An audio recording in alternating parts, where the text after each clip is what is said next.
श्री शिवाय नमस्तुभ्यम हम सबको श्री शिवाय नमस्तुभ्यम। तो अगर आपकी मनोकामना बहुत दिनों से अधूरी है और वो विशेष आपकी पूरी नहीं हो पा रही हैं, तो आज की इस पूरी वीडियो में पीपल के पेड़ के ऊपर हम लोग करने वाले एक बहुत ही स्पेशल से उपाय की बातें करेंगे, जो कि पूज्य गुरु जी की कथा से सुन के बहुत अच्छे से आपको बताऊंगा कि कैसे आप अपनी मनोकामनाओं को बहुत ज़्यादा जल्दी पूरी कर सकते हैं। ध्यान रखिएगा, जब भी हम पीपल वृक्ष के नीचे महादेव का स्मरण करते हैं तो वो क्या बन जाते हैं? पिपलेश्वर महादेव। तो इस उपाय को हमें किसके नाम से करना है?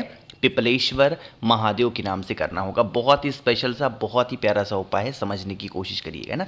देखो, सबसे पहला काम इस उपाय के लिए हमें जल की आवश्यकता पड़ेगी, ठीक है ना। नॉर्मल सा जल होगा तो सबसे पहला काम करेंगे, आपको तांबे का लोटा लेना है, जल भरिएगा। एक विशेष काम के लिए हम उस उपाय को कर रहे हैं ना, तो आपको इस कलश के अंदर दो चीज़ों को डालना है। वो कौन कौन सी चीज़ें हैं? सबसे पहले नंबर पे आप लोगों को इसके अंदर इत्र डाल देना। देखो, एक आता है परफ्यूम, डीओ है ना, जो हम लोग अपने शरीर में मारते हैं ना महकने के लिए, वो वाला नहीं। इत्र आता है पूजा पाठ में इस्तेमाल करने के लिए, तो इत्र डालना। इत्र डालने के बाद में एक चीज़ हमें और डालनी है, और वो होगी लाल चंदन। महादेव कोई भी उनका नाम आप स्मरण कर रहे हो, लाल चंदन महादेव को बहुत प्रिय होता है, ठीक है ना। तो आप इस कलश को उठाइएगा और पहुंच जाइएगा महादेव की शिवलिंग के पास में। मेरी बातों को ध्यान से सुनिएगा ताकि चीज़ें आपको क्लियर हो पाएं।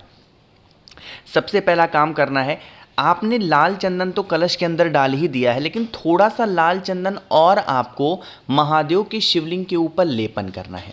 जब लाल चंदन का लेपन महादेव की शिवलिंग के ऊपर आप करना, तो उनसे अपनी बातों को कह देना, हे शिव शंभु भोलेनाथ, हमारी परिवार की या फिर हमारी ये मनोकामना है जो काफ़ी दिनों से अधूरी है, वो विशेष पूरी नहीं हो पा रही। आप कुछ भी ऐसा करें जिससे हमारे घर परिवार में हमारे परिवार की जो मनोकामना है पूरी हो, ऐसे प्रार्थना करना। और इसी में से थोड़ा सा लाल चंदन, बहुत ज़्यादा नहीं, बहुत ही एक चुटकी लाल चंदन वहाँ से उठा लेना, और जो मैंने आपको जल दिखाया ना, उस जल को आधा समर्पित करोगे किसके नाम से? बताओ जल्दी से। कुंदकेश्वर महादेव के नाम से, ठीक है ना। तो कुंदकेश्वर महादेव के नाम से उस कलश का आधा जल चढ़ाना। अभी आपके कलश में आधा जल बचा हुआ है। आप क्या करना, शनिवार के दिन शाम के टाइम पे प्रदोष काल में, इस उपाय को किसी और दिन नहीं कर सकते हैं, शनिवार के दिन शाम के टाइम पे प्रदोष काल में जो महादेव के शिवलिंग के ऊपर से लाल चंदन आपने उठाया था ना, उसकी एक बिंदी, मैं कलर चेंज कर लूँ वरना आप कंफ्यूज बहुत ज़्यादा होते हो, उसकी एक बिंदी पीपल वृक्ष की जड़ पे कहीं पे भी आपको जगह मिल जाती है, जहाँ तक पहुँच पाओ वहाँ पे लगा देना। और फिर बचा हुआ जो आधा जल है उसे पिपलेश्वर महादेव, देखो शिव को आप जहाँ भी पाओगे ना, शिव वैसे हो जाते हैं। पीपल पेड़ के नीचे पूजा करोगे तो क्या बन जाएंगे? पिपलेश्वर महादेव। भगवान राम ने उनकी पूजा करी, उनकी प्रार्थना करी, तो क्या बन गए? रामेश्वरम बन गए, रामेश्वर महादेव बन गए। तो इसीलिए आपको क्या करना है, जो लाल चंदन की बिंदी लगाई है उसी के ऊपर बचा हुआ आधा जल किसके नाम से चढ़ा दोगे? पिपलेश्वर महादेव के नाम से चढ़ाओगे। तो इससे क्या होगा, परिवार में, फैमिलीज में जिस किसी की भी इच्छा नहीं पूरी हो रही ना, वो विशेष पूरी जरूर होंगी, ठीक है ना। करिएगा ज़रूर। बस एक ही चीज़ का ध्यान रखिएगा, महादेव की शिवलिंग के ऊपर जब हम इस उपाय को कर रहे हैं तो वहां पर स्मरण कर रहे हैं कुंदकेश्वर महादेव, और बाकी का आधा बचा हुआ जल जब महादेव के पीपल पेड़ के आकर के करोगे तो पिपलेश्वर महादेव का स्मरण करना, बस, ठीक है ना। चलो, तो पहला उपाय आपको क्लियर हो गया होगा। आगे बढ़ते हैं इस वीडियो के हम लोग अपने दूसरे उपाय की तरफ। अच्छा देखो, आज के टाइम पे ऐसा बहुत देखने को मिल रहा है, बहुत सुनने को मिलता है ना, कि भैया हमारे घर में हमारा बेटा है, हमारी बेटी है, हमारे हस्बैंड हैं, या फिर हमारी वाइफ हैं, सास ससुर हैं, देवरानी जिठानी हैं, उनको नज़र बहुत लग रही है। आपको पता है, एक चीज़ मैं आपको बताऊं, नज़र कोई ऐसी चीज़ होती नहीं है। हाँ, एक नेगेटिव एनर्जी होती है जो हमारे शरीर को अफेक्ट करती है, हमारे परिवार को अफेक्ट करती है ना, जिसको बोलते हैं ना किसी की हाय लगना। आपके यहाँ कोई छोटे बच्चे देखो जब पैदा होते होंगे ना, तो कोई लाके उनको गिफ्ट करता है ना, एक होता है हाय, मिलता है मार्केट में सोनार के दुकान पे, ज्वेलरी की शॉप पे हाय, तो लोग पहना देते हैं कि बच्चे को नज़र ना लगे। तो वही जो हाय लग जाती है ना, उसको कैसे दूर करोगे? मार्केट जाना, वहाँ पर आप लोगों को इस प्रकार से छोटी छोटी 5, 7, 10 रुपए में डिब्बी मिलेगी। किसकी? काजल की डिब्बी। ये अब ऐसा ही नहीं कि जैसा मैं दिखा रहा हूँ वैसा ही काजल की डिब्बी लेना है, नहीं है ना। बहुत ही थोड़ा सा किसी भी रंग का ले लो, प्लास्टिक में ले लो, लोहे में ले लो, जैसा भी ना, काजल लेना। उसे लेके आप क्या करोगे? अपने घर पे आना। जो व्यक्ति को बहुत ज़्यादा नज़र टोने टोट के हाय लगते हैं ना, उस काजल की डिब्बी को उठाना और उस व्यक्ति के ऊपर से 7 बार या 11 बार क्लॉकवाइज डायरेक्शन में, कहने का मतलब है जब आप घुमाना ना तो क्लॉकवाइज डायरेक्शन में, जिस दिशा में घड़ी घूमती है ना उसी दिशा में घुमाना, और फिर आप इस काजल की डिब्बी को क्या करोगे?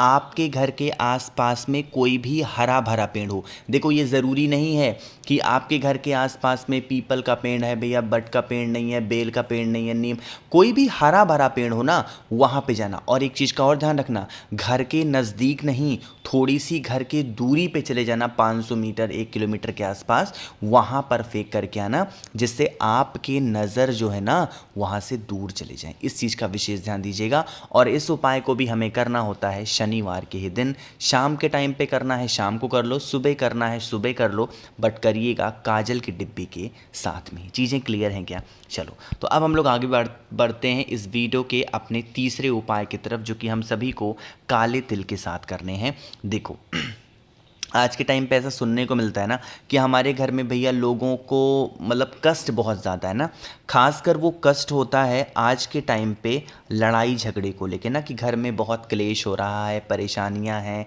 लोग एक दूसरे की मानते नहीं है, सुनते नहीं है। तो करिएगा, लेकिन उससे पहले एक छोटा सा काम आपको और करना है, वह वीडियो को जल्दी से कर दीजिए लाइक। मेरे जितने भी भाई बहन आवाज़ आज मेरी पहली बार सुन रहे हैं, चैनल को ज़रूर सब्सक्राइब करेंगे, ठीक है ना। देखो क्या दिखाई दे रहा है? काला तिल।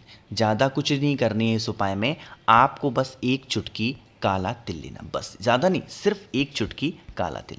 एक चुटकी काले तिल के बाद में एक रुद्राक्ष ले लो, है ना। कोई ज़रूरी नहीं है कि 1 मुखी लेना है, 9 मुखी लेना है, 7 लेना है, 5 लेना है। जो रुद्राक्ष आप पे घर में करेंट टाइम में अवेलेबल हो उसको ले लो। और हाँ, अगर आपको असली रुद्राक्ष की या पूजा पाठ से संबंधित किसी भी चीज़ की ज़रूरत है ना, तो आप मुझे व्हाट्सएप पे मैसेज कर सकते हो। 9005643345 मेरा व्हाट्सएप नंबर है। कैश ऑन डिलीवरी की सुविधा मैंने उपलब्ध करा रखी है हर किसी के लिए, तो आप ऑर्डर ज़रूर किया करो, ठीक है ना। चलो, तो कोई भी एक रुद्राक्ष ले लो जो घर में आपके अवेलेबल है, और फिर ज़रूरत पड़ने वाली है सरसों के तेल की। इस उपाय को भी शनिवार के ही दिन करना है। सरसों का तेल बहुत ज़्यादा मात्रा में नहीं लेना, थोड़ा सा सरसों का तेल लेना। उस सरसों के तेल में मात्र और मात्र आपको रुद्राक्ष ही डालने हैं, इसके अलावा कुछ और नहीं डालना, ठीक है ना। अब आप इस सरसों के तेल को उठाएंगे, पहुंच जाना है महादेव के शिवलिंग के पास में। सबसे पहला काम करना है कि जो आपके पास में रुद्राक्ष है, जिसके अंदर सरसों के तेल के अंदर आपने डाला है, पहुंचते ही पहले महादेव के शिवलिंग के ऊपर वही आपको समर्पित करना है। और जब वो समर्पित करोगे, किसका ध्यान करेंगे? बताओ जल्दी से। काशी विश्वनाथ महादेव का स्मरण करते हुए सरसों के तेल को रुद्राक्ष के साथ में महादेव की शिवलिंग के ऊपर चढ़ाना, पहला काम। दूसरा काम, जो जो आपके पास में काला तिल है, उस काले तिल को महादेव के शिवलिंग के ऊपर रख करके उसका लेपन करना। जो भी आपकी परेशानियां घर परिवार में चल रही हैं वो बातें कह देना। इतना सब कुछ करने के बाद में फिर लास्ट में आप 1 लोटा शुद्ध जल तांबे के लोटे से श्री शिवाय नमस्तुभ्यम का जप करके चढ़ा देते हैं। तो इससे आपके घर परिवार से जो कष्ट होंगे वो हमेशा के लिए दूर ज़रूर हो जाएंगे। एक छोटे से उपाय की और बातें करने जा रहे हैं हम लोग, और ये उपाय स्पेशली हम लोग करने वाले हैं मनोकामना के लिए। बहुत ईजी सा आसान सा उपाय है। जैसे यहाँ पे आपको कटोरी दिख रही है ना, ये कटोरी में क्या करना है, आप लोगों को फिर से थोड़ा सा सरसों का तेल, ज़्यादा से ज़्यादा 1 चम्मच, बस इससे तो नहीं, सरसों का तेल डालना। एक तांबे का लोटा ले लो, उसके अंदर जल भर लो, और जल होना चाहिए आपके घर का। पहुंचना महादेव के शिवलिंग के पास में, सरसों के तेल को महादेव के शिवलिंग के ऊपर समर्पित करना। जिस उंगली में आप अपने अंगूठी पहनते हो, रिंग फिंगर जिसे बोलते हैं, जो सबसे छोटी उंगली नहीं होती है, उसके ठीक बगल वाली जो उंगली होगी ना, उसी उंगली को यहाँ सरसों के तेल पे रख करके अपनी मनोकामना कह देना और फिर 1 लोटा जल चढ़ा देना। यह उपाय भी शनिवार के ही दिन करना होता है। जो भी शनि दोष की वजह से आपके घर परिवार में परेशानियां थीं, उसके उपाय की हमने बातें कर ली हैं। मुझे उम्मीद है वीडियो पसंद ज़रूर आई होगी, तो लाइक ज़रूर करिएगा। कुछ पूछना है नीचे कमेंट सेक्शन में, और मेरे जितने भी भाई बहन आवाज़ आज मेरी पहली बार सुन रहे हैं, चैनल को ज़रूर सब्सक्राइब करेंगे। श्री शिवाय, नमस्तुभ्यम।